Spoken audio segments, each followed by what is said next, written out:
Hello and welcome to the program. I am ImpactTV. Since February 14th, 2022, the federal government of Nigeria and the Academic Staff Union of Universities have been having a loggerhead, and this loggerhead spans decades ago. Since 1972, some persons said that the problem on ground as far as the Nigerian tertiary education system is concerned is 50 years old. And the problem that has been is the same problem and challenges that the system is still contending with. It has to do with the Academic Staff Union of Universities and the federal government and the funding of tertiary education in Nigeria. For over 7 months now, the tertiary education has been on hold in the public sector because, as was alleged, the federal government of Nigeria, that the 2009 agreement that exists between both parties have not been, the federal government has not fulfilled its part. This has led to the establishment and setting up of different committees, of which one of them was the BRICS committee, and Emmanuel Oshodeke has been calling the attention of the public to ask the federal government why the IPPIS payment platform and the UTAS payment platform equally is on the center of the back and forth. ASU is pushing for UTAS to be adopted. The federal government is pushing for IPPIS to be adopted. At what point do we expect to have both parties compromise to come to a common ground or reach a negotiation where Nigerian students will be glad to go back to the classroom again? My conversation this morning is with Bola Olojede. He's a political affairs analyst, a political affairs commentator, and a public affairs analyst. Let's go on a break. And when we return, our discussion proper continues. So stay with us.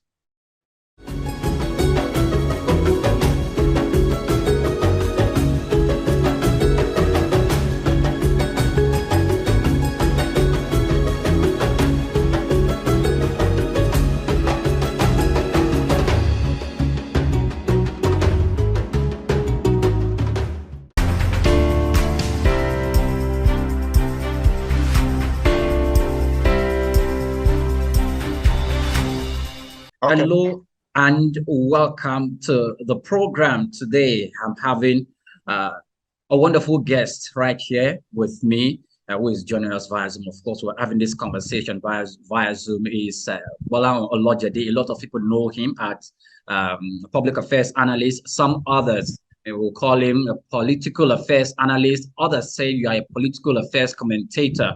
Whichever way, I think you really fit the bill of all of these titles that they've given to you. We'll be considering, we'll be looking at tertiary education in Nigeria. The Nigerian students and the tertiary level, university, colleges of education, that is from government and polytechnics, they've all been in strike for 7 months now. The strike actually commenced on the 14th of February 2022. ASU and the federal government have been having this back and forth concerning some of the payment strategies that or the payment platforms that needs to be adopted for matters to die down. And others have considered the sponsorship of tertiary education in Nigeria. From the other perspective, it seems as if the federal government is actually reneging on its agreement it reached with the union since 2009. So when we look at all this, but first, before we go in-depthly, what's your perspective, the direction you think tertiary education is taking in Nigeria? Okay, let me start by saying, you mentioned how the recent events, the engagement that has been going on between ASU and the federal government. According to Professor Oshuntokun, Professor Oshuntokun is a Nigerian professor who has been, I think he has been vice chancellor, he has NUC, he has also taught outside of the country. He said the first one was actually in 1972-73. Now, that particular strike in 1972-73 was also about welfare and funding. If you fast track to 50 years after, 2022, at the heart of that what we're currently having is still welfare and fund. Of course, there are other ancillary issues like payment platform. But when we even talk about payment platform, it still has to do with money. It's still money. How do you pay me? What is the platform you use to pay me? You know. So on the surface of it, we have not made much progress for 50 years because the subject matter of the strike 50 years ago is still largely the subject matter of that strike 50 years after. Now, when you look at education generally in Nigeria, one important thing that has failed for decades now is the funding model. And that funding model is at the heart of all the issues that we're talking about. So maybe it's good to look at a few jurisdictions. Okay. Let's start with the United States. I also happen to have done graduate studies in the US. And when I studied in the US, I worked in a department in the university called institutional research. That institutional research is the custodian of the entire university data, from enrollment to staffing to salaries, everything. You know, so it was a privileged position to have worked when I was in the US. Now, here is it. In the US, you have student pay tuition. I paid tuition, and I paid it by myself, not my parents, which is another issue we need to, which makes it difficult to compare jurisdiction. In the US culture, a child of university age is working.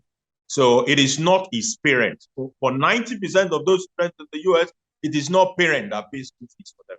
It is the student themselves that pay the school fees. So they take a job, they go to school, and they're able to pay their own schools. Now, the society also understand that there might be people whose tuition is very high, and they may not be able to pay it even when they work. So it made available student loan. That society also understand the fact that there will still be people who, although are brilliant, but they cannot afford those tuition. So there are also scholarship and other sponsorship schemes. All right. Culturally, it is difficult to compare the American environment with Nigeria. In Nigeria, culturally, it is believed that the university student must be sponsored. So it is the parents that see them through university. Okay. As a matter of fact, if you ask a university student in Nigeria that you should sponsor yourself, it is looked upon with ridicule, as if, oh, the parents have. So there's a cultural element to that. The other part is that even if there are students who don't mind to take a job and sponsor themselves, are the jobs there? Would they be able to get a job if they want to? So it's fairly complex. But there is America, where people pay for tertiary education. We can go up to Europe. Let's look at a country like Germany and then the Scandinavians. In those places, the government takes the full burden of tertiary education. That's a total contrast from the United States model. The United States model is working for the United States. The Scandinavians and Germany that I mentioned, where government carries everything, is also working for them. Okay. Then we can take it further home and say, let's look at Ghana. Ghana has been able to have some very difficult decisions, discussions and decisions. Ghana also used to have a lot of strikes and stuff. But at a point in time, they set up a committee that reviewed the entire system and made certain recommendations which they implemented. Here are some of the things that Ghana found out. Ghana observed that it is not everybody in the public university system that cannot pay. Nigeria have not arrived at that job. Nigeria believe that everybody in the public university system cannot pay tuition. It is an incorrect blanket assumption. There are categories of students in those public institutions that can pay tuition. As a matter of fact, there are students who use cards in Nigeria. Some of their cards are even better than some of their lecturers.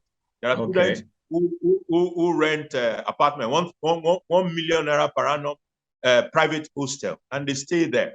There are students in that category in Nigeria. There's also an assumption that maybe everybody that decides to go to Unilag, it is because they cannot afford to pay for the private university. That is not true. People send their children, especially old students, to Unilag because they believe in Unilag's quality, not because they are afraid of school fees. So there's a category of students that can pay. Now, there is also a category of students that cannot afford it by virtue of the fact that they are not working, and in Nigeria, culturally, it is the parent that pays, and the parents are indigent. They cannot pay. So we must, the society, which is part of what Ghana did, is to say, look, people who are brilliant but are indigent, or these people are indigent, then the society, the community, the government, the system must be able to provide for that category of students so that they are not denied tertiary education because they are indigent. Okay. In Ghana, there Mr. are already, yes. I beg your pardon. I would like to jump in here because if I let you, you go on and on and on. But I need to jump in here to point out some of the very, very vital points that you mentioned whilst you were making some form of comparisons between the model that was used in the United States and the Scandinavian climb, and also in Ghana here. The Nigerian model is also different, but given the current reality that Nigeria is facing, and making a comparative administrative kind of comparing the models being used in these different climes.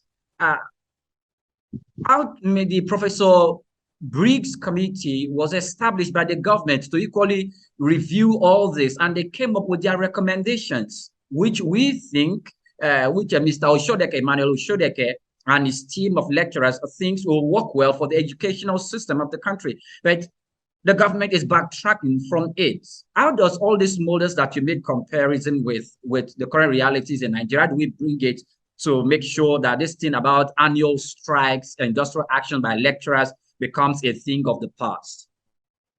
I think the focus of the Briggs committee was in resolving the impasse between government and ASU. So the Briggs committee will take the renegotiated 2009 agreement, look at the issues that government is raising, look at the issues that ASU is raising, and come up with recommendations so that students can go back to school. But the kind of solution that we need is actually going to be deeper than that. Now, I appreciate what the Briggs committee has done. And I just hope that the two warring parties, let me use the word, government and ASU, can do some give and take and reach a compromise so that the student can resume, lecturers can resume. After resumption, that is when we now have to do the real job. The real job is going to go beyond any agreement whatsoever that has been on the table. It is going to go beyond the issue of, oh, there are no-go areas. As we speak today, there are no-go areas in discussing education, tertiary education financing in Nigeria. One of the no-go areas is tuition. So don't go there. There is no money. You know. Meanwhile, let me share with you what happened to me earlier this week. Earlier this week, I was in church with two of my very young acquaintances. I had provided references for them to gain admissions for master's programs in the UK. Okay. They are not children of politicians. Their father, in fact, for one of them, the father is an auto mechanic. One of them. Anyway, the bottom line is that they are in the UK university. These guys are paying 7,000, 8,000 pounds for education. Those same candidates, if they were in Unilag, if you ask them to come and pay 200,000, they will carry placards. Meanwhile, they actually have the capacity to pay. Anyway, don't let me divert from where I was trying to go. What I was trying to say is that the Briggs committee and all the other effort, there is the House of Representatives effort, there is the presidency. The president actually met with committees of vice chancellors and pro chancellors and now the meeting. Can we begin to articulate all this effort so that we can get to that point where lecturers and the students can resume? After they have resumed, we now have to sit down and design a sustainable funding model. That sustainable funding model, in discussing and arriving at it, will not leave anything outside of the table. We'll put everything on the table. We will discuss it, what is practicable, what is not practicable, what can be done in the immediate, what can be postponed till a better time, and get something different from what we have assumed over the last 50 years. It has not worked for 50 years. Okay. It will not work if we don't change the direction. Okay. Mr. Bolon Olojede, when I was listening to the Academic Staff Union of Universities Chairman, Professor Emmanuel Oshodeke, with regards to some of the efforts that the federal government had put in place earlier, forming different kind of committees where they had one-on-one contact with the association, with the union rather, and they were discussing some of these models or some of these directions that you are preferring for both parties to adopt. He made statements like the government came up with positions where students will need to pay school fees. They will need to increase the school fees, and students will be paying maybe ₦500,000 or ₦1,000,000 for a session. And Oshodeke said these students cannot afford that money because their parents, most of their parents, majority of them are civil servants, auto mechanics, like you said, and there are common people in Nigeria whose take-home salary is the 30,000 naira minimum wage that the government, just a moment, that the government has, brought into law that should be paid to an entry-level civil servant. And even at that case, some state governors are still faulting that they cannot pay 30,000 naira, that they are reverting to the 18,000 naira regime. Now, with this, do you think that proposition that you will like to give to the government or to ASU, will it stand the test of time? Will it hold waters? It is, you see, part of the problem is that resistance. What's Ghana? I mean, I'm using Ghana because it's an African country. Okay. That is near us right there. As a matter of fact, the minimum wage in Ghana, as at the last time I checked, was lower than Nigeria. And the public university system in Ghana is not bedeviled by incessant strikes like we see here. So there must be something that they are doing right. What Ghana has been able to do, again, is to recognize the fact that there are indigent students. There will always be a lot of people, especially in relatively lower middle income countries like ours. There will be a lot of people who are unable to pay. But it has also recognized the fact that there are people that are able to pay. So in fact, I think they call them fee paying or something like that in Canada. Is a word they use for them. Those people are also in the same university, public university, but they are paying fees. There are structures that could differentiate among students and their capacity to pay. There are structures that could even differentiate among universities. Who says that a student of UNILAG and a student of a university of a USPARI must pay the same amount? Who said that those universities are ranked the same? If you go to universities, to environment where school fees are at the order of the, like the US, the school fees of Harvard University is not the same as Iowa State University. It doesn't work that way. So there are even rankings of public universities. The professor of finance, I worked in institutional research, is not paid the same wages as the professor of some other courses with less demand. These are also realities that we never want to discuss. So there are many things that are not on the table now, and those things have to be brought onto the table. Even performance management for these professors. In all the classes that I took in the US, after the class, we rate our professors. We rate all the lecturers. The student must rate them. As a matter of fact, if your rating falls below a certain level, you will not teach that course next, because it is believed that you are incapable of imparting that knowledge. But here in Nigeria, we still have students who say A is for God when they come to the class, and that you cannot make any. There are so many things. Okay, Mr. Olojede, in all of this, I need you to assess and evaluate the responsibility of the federal government in not only acknowledging or meeting the part of the agreement that was signed in 2009 and, paying for, giving the necessary funding as is required by the Constitution to the education sector in Nigeria? Well, the Constitution did not specify an amount, but I understand what you're saying. The UNESCO yes. did have a recommendation as to how much. Let me say this very clearly. Federal government or government, because it is not only federal government that has universities, public universities generally must be funded properly by their owner government. So which means federal government must fund appropriately, state government must also fund. The level of funding today is not enough, which means federal government must do more. Federal government must put more money on the table for both the federal university and for the state, and the state government must do the same. That is not a debatable issue. That is an agreed issue. But what I'm saying is that the funding model, the funding pool, we need to think of expanding that funding pool. A situation and the solution cannot be that solution that requires no thinking.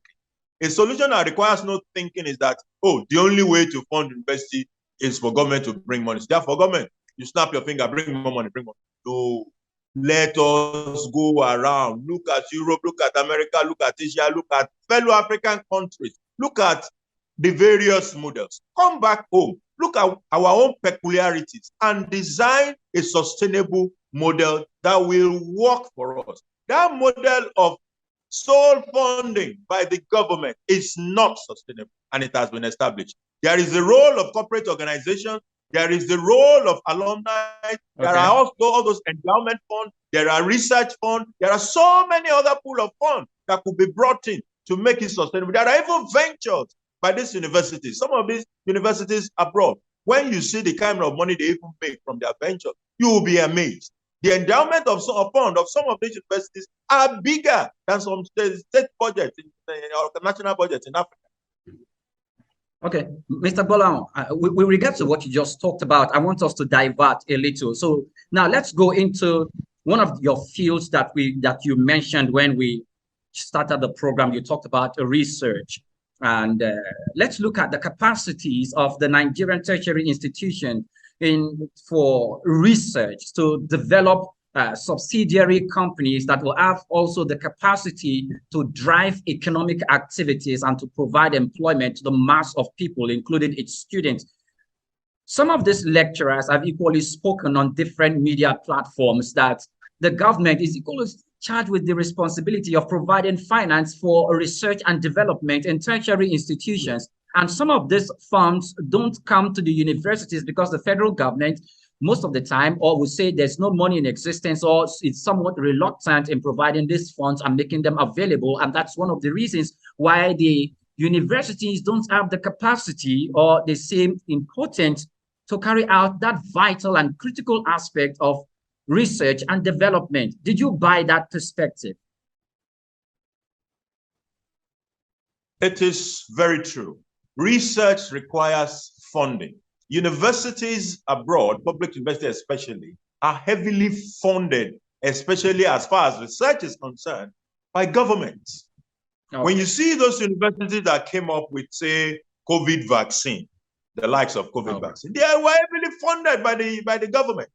John Hopkins University. Let me also mention that after the COVID event, the Nigerian authorities have also made funds available to some research institutions in Nigeria for vaccine researches. But that is a knee-jerk reaction. I hope we can actually build up on that and make it sustainable. But here is it. You see, the research funding goes also beyond government. My roommate, when I was in the US, was studying was doing graduate studies in biotechnology. He has a project he was working on with his professor. The project were being sponsored by a biotech company in the US. So you have corporate organizations who have an interest in specific research items, and they put money on the ground for this university to conduct those researches.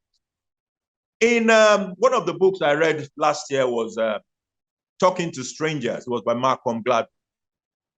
Malcolm spoke about how the U.S. police department engages, a particular state's police department engages researchers, university researchers, for sociology-related researches. They pay for it. They fund it. You see a peculiar crime. You're trying to understand that crime before you can apply a solution to it. You don't just want to be jumping around thinking that you understand, which is part of the problem we have in this country. We think we understand the problem. We start running around. We're not solving it. So they commission a research and they fund it. So government fund research directly. Government agencies fund researches. Foundations fund researches. Corporate organizations fund researches in the US. We must increase the pool. It is not just going to be about government. Okay. Now, Mr. Gbola, let's briefly go on a break. And when we return from this break, I'm going to talk to you, or we will commence with funding and the critical issue about corruption when this funding when these funds from either the multinationals or from the government or any other institutions, make those donations to the universities. When we come back from the break, we're going to talk about that and other issues before we round up the program. Do stay with us.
Welcome back, and many thanks for joining us on the program. I still have with me Gbola Olojede, a public affairs analyst, a public commentator, a political affairs commentator with vast mind discussing issues hanging around the politics and policy making in Nigeria.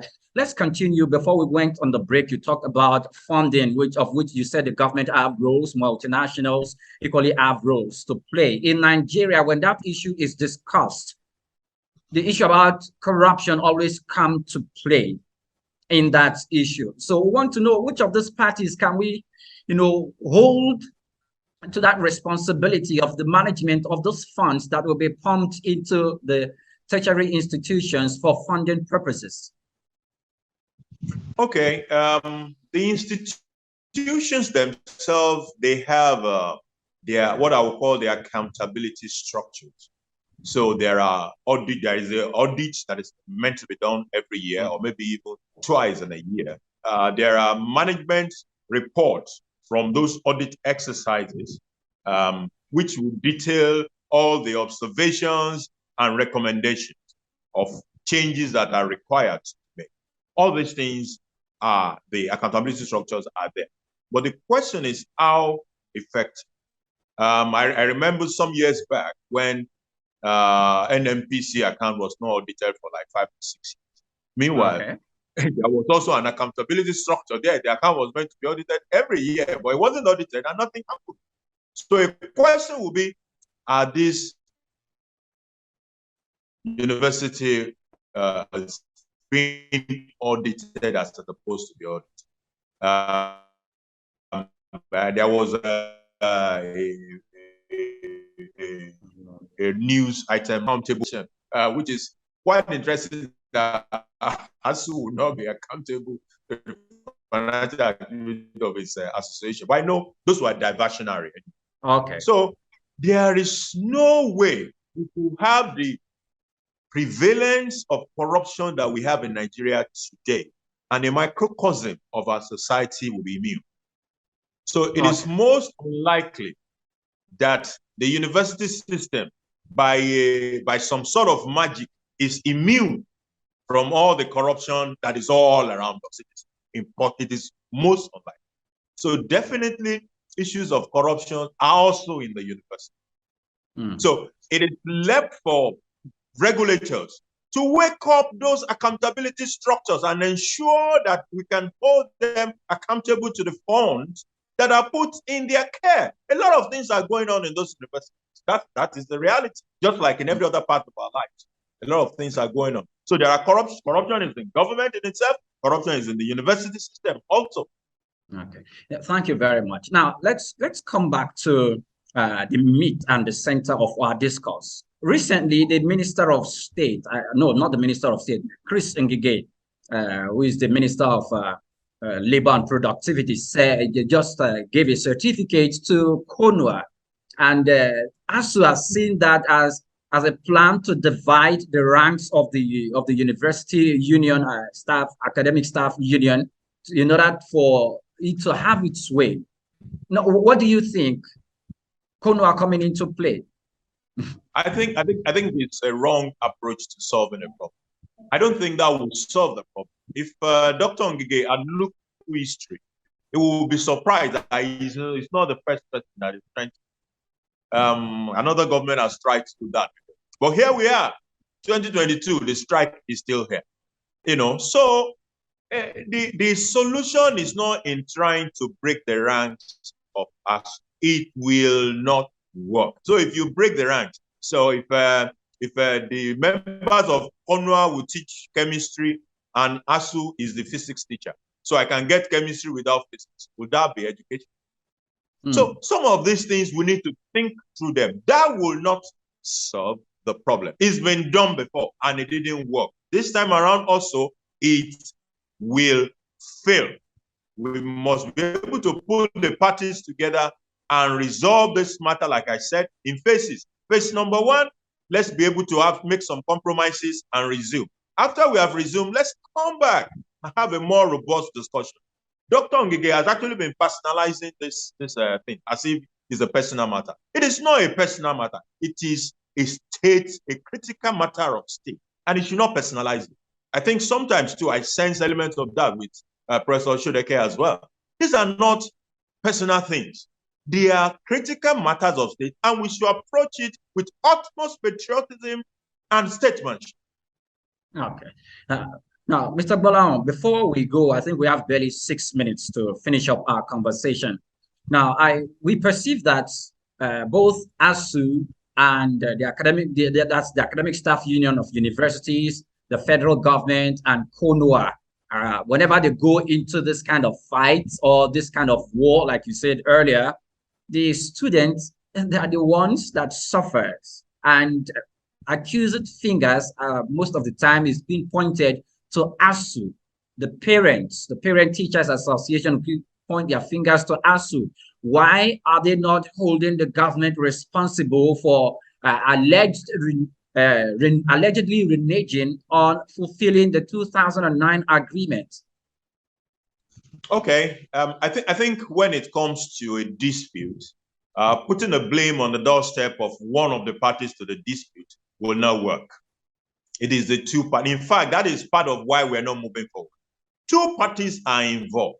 It has to be negotiation involved, some sort of compromise. You give something, you take something, you sacrifice something, and then we arrive at a junction where we can move forward. The 2009 agreement, in the words of Obasanjo, government was stampeded in 2009. That is what Obide said, to sign that agreement. Though he wasn't the president, that was another person. But that was one. In fact, during his own regime, in a 2005 report, OBJ called the ASU action a sabotage. But if you interview him today, he might have a different view. We'll have forgotten of what he said in 2005 about the same ASU strike. I'm saying all of that to remind us that this ASU strike has been there. 50 years we've been on it. And it is not a blame game. It is something that the stakeholders, including parents and the students themselves, must sit down and resolve in a robust manner so that we can have a sustainable funding model that works for Nigeria. Other countries have done it. Why not us? Okay. In rounding up, I'm just going to ask you to just lump up your response in two questions in one answer. The first one is the National Association of Nigerian Students and the role they are supposed to play in actions like this. And the next question is, I always ask this question whenever I talk about the problem between ASU and the federal government. Can there be a law that will prevent the children of politicians or those who hold government offices from studying in private universities, either in Nigeria or abroad, but in public universities, so that maybe the attention of the government and the political class will be directed towards, making realistic plans for the Nigerian education system? Okay, it's something to think about, but in my opinion, it will not work because it involves a lot of assumptions. When I went to study in the US, I paid my way. And I worked to pay my fees in the US. So I would have imagined that if my father was a public official and you said he should go and resign because I decided to go to the US. Most of the children that are involved also, of course there are young children, are adults that are over 21. They are of legal age. They can make their decision. Punishing the father for the decision of an adult child is not very tidy.